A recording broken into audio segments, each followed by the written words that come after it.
విజయలక్ష్మి గారు నమస్కారం అండి. నమస్కారం శ్రీలక్ష్మి గారు. విజయలక్ష్మి గారు, మనకి ప్రతి నెల ఏకాదశులు వస్తాయి, కానీ వైకుంఠ ఏకాదశికి తొలి ఏకాదశికి చాలా ప్రత్యేకంగా ఉంటాయి కదండి. అవును కదా. ఏకాదశి గురించి వివరిస్తారా? తొలి ఏకాదశి ఆషాఢ మాసంలో వస్తుంది. ఆషాఢ శుక్ల ఏకాదశి తొలి ఏకాదశి. అవునండి. అప్పటి నుంచి మనకి ఆషాఢ మాసంలో అక్కడి నుంచి దక్షిణాయనం ప్రారంభం అవుతుంది. దక్షిణాయనం ప్రారంభం అవుతుంది ఆ రోజు నుంచి. అలాగే వైకుంఠ ఏకాదశి దక్షిణాయనం ప్రారంభం అంటే దాని గురించి మళ్ళీ ఇంకొంచెం వివరం ఉంది, చెప్తాను. వైకుంఠ ఏకాదశి మనకి ఇప్పుడు ఈ మాసంలో వస్తుంది, పుష్యమాసంలో వస్తుంది. ఇక్కడి నుంచి మనకి ఉత్తరాయణం మొదలవుతుంది. కానీ యాక్చువల్లీ ఉత్తరాయణం దక్షిణాయనం అనేవి సంక్రాంతులతో సంబంధం. సంక్రమణం అంటాం, తెలుసు కదా. అవునండి, ప్రతి నెల సంక్రమణం ఉంటుంది కదా. ఒక రాశి నుంచి ఇంకొక రాశిలోకి మారేటప్పుడు ఆ సంక్రమణం. ఇప్పుడు మకర రాశిలోకి మారుతున్నాడు కనుక ధనుసు నుంచి మకర సంక్రమణం వస్తుంది. ఆ రోజున ప్రత్యేకంగా మనం మకర సంక్రాంతి అని చేసుకుంటాం. అలాగే తొలేకాదశి అప్పుడు కూడా ప్రత్యేకంగా మిథున రాశి నుంచి కటక రాశిలోకి, అంటే కర్కాటక రాశిలోకి వస్తాడు కనుక అది కటక సంక్రాంతి. ఇవి ప్రత్యేకంగా ఇవి ఎందుకంటే సూర్యుడు గమనం మారుతుందండి. సూర్యుడు ఇప్పుడు ఇలా వెళ్తూ అక్కడి నుంచి మళ్ళీ ఇట్లా తిరిగాడు అనుకోండి, మీకు ఇప్పుడు ఇట్లా వెళ్తే డైరెక్షన్ తేడా తెలుస్తుంది కదా. కనుక సూర్యుడి గమనం ఒకప్పుడు ఉత్తరం వైపుకుంటే ఒకప్పుడు దక్షిణం వైపుకి వస్తాడు. అవునండి. ఆయనం అంటే గమనం అని అర్థం. మనం పరాయణం చేస్తూ ఉంటాం చూడండి, దాంట్లో కూడా ఆయనం అనే మాట వస్తుంది. అవునండి. పరం వైపుకు చేసే గమనం పరాయణం, పరం అంటాం కదా. ఓకే, ఇది మనని పరం వైపుకి నడిపించేది, ఆధ్యాత్మికంగా భక్తిగా అమ్మవారి వైపుకి ఏ పారాయణ చేస్తే ఆ స్వామి దగ్గరికి అది అంటే పరం వైపుకి పరమాత్మ వైపుకి పరాశక్తి వైపుకి నడిపించేది పారాయణ. అది ఇప్పుడు ఉత్తరాయణం ఉత్తరం వైపుకి సూర్యుడి గమనం. సోలార్ క్యాలెండరు, లూనార్ క్యాలెండరు రెండు ఉన్నాయి కదా మనకి. అవునండి. అంటే సౌరమానం, చంద్రమానం. సౌరమానం ప్రకారం సంక్రాంతులు లెక్క, చంద్రమానం ప్రకారం ఏకాదశులు లెక్క.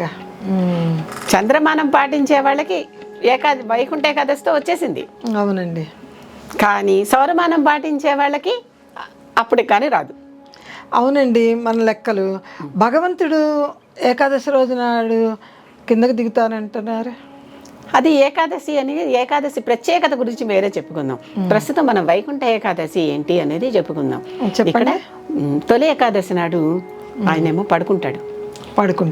శయన ఏకాదశి కూడా అంటే కాస్త ఆ 4 నెలలు ఋతువు మారుతుంది, యోగ నిద్రలో ఉంటాడు. అంటే ఆషాఢం నుంచి మొదలుపెట్టి ఆశ్వీజం దాకా ఈ 4 నెలలు కాస్త ఆయన విశ్రాంతిలో ఉంటాడు. ఇప్పుడు మళ్ళీ లేచాడు, ఇక వైకుంఠ ఏకాదశి వచ్చింది, ఇక మళ్ళీ ఆయన కార్యక్రమాలన్నీ మొదలు పెడుతున్నాడు. అక్టోబర్ వరకు అన్నారు. కార్తీక మాసంలో లేస్తారు కదండి. చేశారుగా, కార్తీక మాసంలో లేచేశాడు. కార్తీక దామోదర మాసం అని దాన్ని ప్రత్యేకంగా ఆచరిస్తున్నాం కదా. అక్కడి నుంచి కంటిన్యూ కార్తీక మార్గశిరంలో చేసేసుకుంటూ వచ్చి ఇప్పుడు ఇక్కడికి వచ్చేసరికి సంపూర్ణంగా వాళ్ళకి దేవతలకి ఇది పగలు. దేవతలకి పగలు అంటారా? ఉత్తరాయణం అంతా దేవతలకి పగలు, దక్షిణాయనం అంతా దేవతలకి రాత్రి. దక్షిణాయనం అంతా రాత్రి, దేవతలకి రాత్రి. ఉత్తరాయణం అంతా పగలు. ఒక పగలు ఒక రాత్రి. ఇప్పుడు ఈ రకంగా ఈ పగలు మొదలవబోతోంది.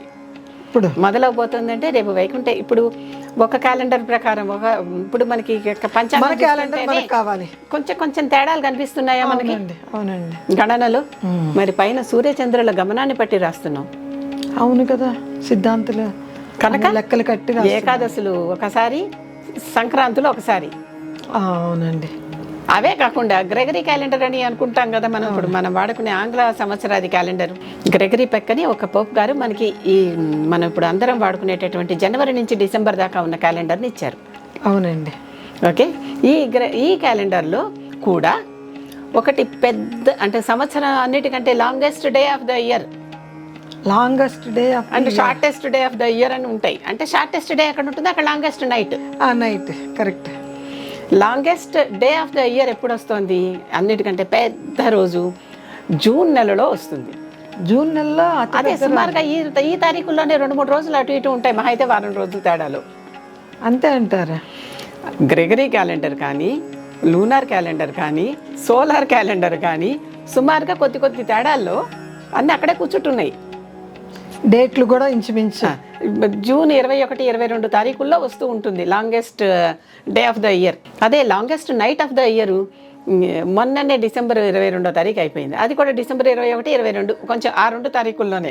ఏ సంవత్సరమైనా longest day of the year, longest night of the year, కాలగమనం బట్టి. ఇప్పుడు లాంగెస్ట్ డే మనకి జూన్లో వచ్చిందా అంటే మంచి ఎండాకాలం కదండి అది. పొద్దు అక్కడి నుంచి రోజు తగ్గటం మొదలెడుతుంది, తర్వాత పొద్దు తక్కువైపోతుంది. ఆ తర్వాత ఇప్పుడు వైకుంఠ ఏకాదశి మన 22 longest night of the year. అంటే అక్కడి నుంచి బాగా పెద్ద రాత్రి నుంచి రాత్రులు తగ్గుతూ వస్తాయి, పగలు ఎక్కువ ఉంటుంది, పగలు ఎక్కువ పెరుగుతుంది, నెమ్మదిగా అనమాట. పొద్దు ఎక్కువ ఉంది అంటారు, రాత్రి తక్కువ ఉంది అంటారు. అప్పుడు చెప్పండి.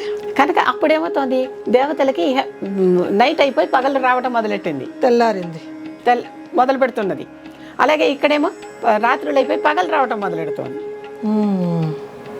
కనుక వైకుంఠ ఏకాదశి ప్రత్యేకత అంతా విష్ణుమూర్తి అంటే దేవతలందరికీ పగలు మొదలైపోయింది, అందరూ యాక్షన్లోకి దిగిపోయారు. పడుకున్నప్పుడు పడుకుంటాం కదండి, అందరు యాక్షన్లోకి దిగిపోయారు. యాక్షన్లోకి దిగిపోవటమే కాకుండా ఈ వైకుంఠ ఏకాదశి నాడు ఈ రోజుకి పరమపదించిన వారు అంటే ఆ తర్వాత ఆ కాలంలో ఇటు ఉత్తరాయణం అంటున్నాము, దక్షిణాయనం అంటున్నాం కదా.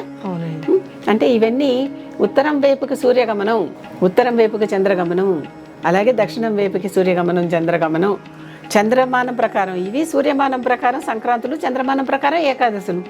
అవి వచ్చినప్పటి నుంచి ఆ కాలంలో దేహం వదిలేసిన వారికి వాళ్ళకి పగలు కదా డ్యూటీలో ఉన్నారు, డైరెక్ట్గా ఎటువంటి వెయిటింగ్ లేకుండా పైకి వెళ్ళిపోతామని పేరు.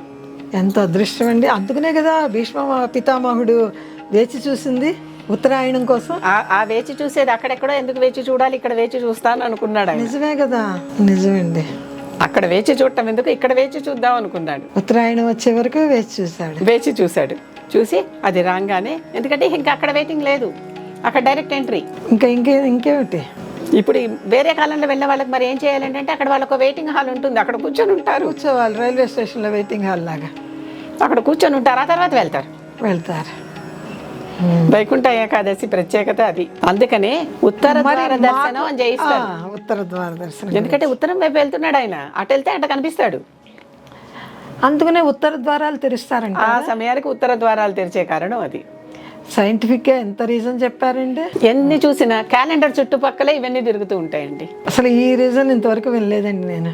ఇప్పుడు ఉత్తర ద్వార దర్శనం ఎందుకు చేస్తున్నా, ఆయన ఉత్తరం వైపు వెళ్ళటం మొదలు పెడుతున్నాడు కనుక అక్కడికి వెళ్తే అక్కడ కనిపిస్తాడు, అక్కడ ఉన్నాడు. ద్వారం తీయాలి. ఇప్పుడు గుడిల్లో ఆ ఉత్తర ద్వారం ఎప్పుడు ఉత్తరాయణం మకర సంక్రాంతి తర్వాత నుంచి కదండి వస్తుంది, వైకుంఠ ఏకాదశి నుంచే వస్తుంది. అంటే లూనార్ వాళ్ళకి వైకుంఠ ఏకాదశి నుంచే వస్తుంది, అందుకే ఉత్తర ద్వార దర్శనం చేస్తున్నాం.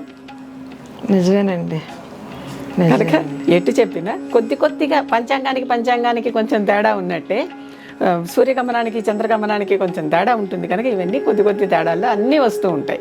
అందువల్ల ఉత్తర ద్వారం తెలిసి స్వామిని స్వాగతిస్తారు. నేను ఏది చెప్పినా ఎక్కువగా ప్రాక్టికల్గానే చెప్తున్నాను. మనం అంటే మళ్ళీ క్యాలెండర్లో మనం తరచి చూసుకునే విధంగానే చెప్తున్నాను నేను చెప్పేవన్నీ. మీరు రుజువులు సాక్ష్యాలు ఏది చెప్పరు, తరచి చూసుకునే విధంగానే. ఎందుకనంటే చాలామంది ఇప్పుడు మనకి రేపు ప్రశ్నలు రావచ్చు, వైకుంఠ ఏకాదశి నుంచి ఉత్తరాయణం ఏంటండి, మకర సంక్రాంతి నుంచి కదా అని. సౌరమానం వాళ్ళకి అది కరెక్టేనండి.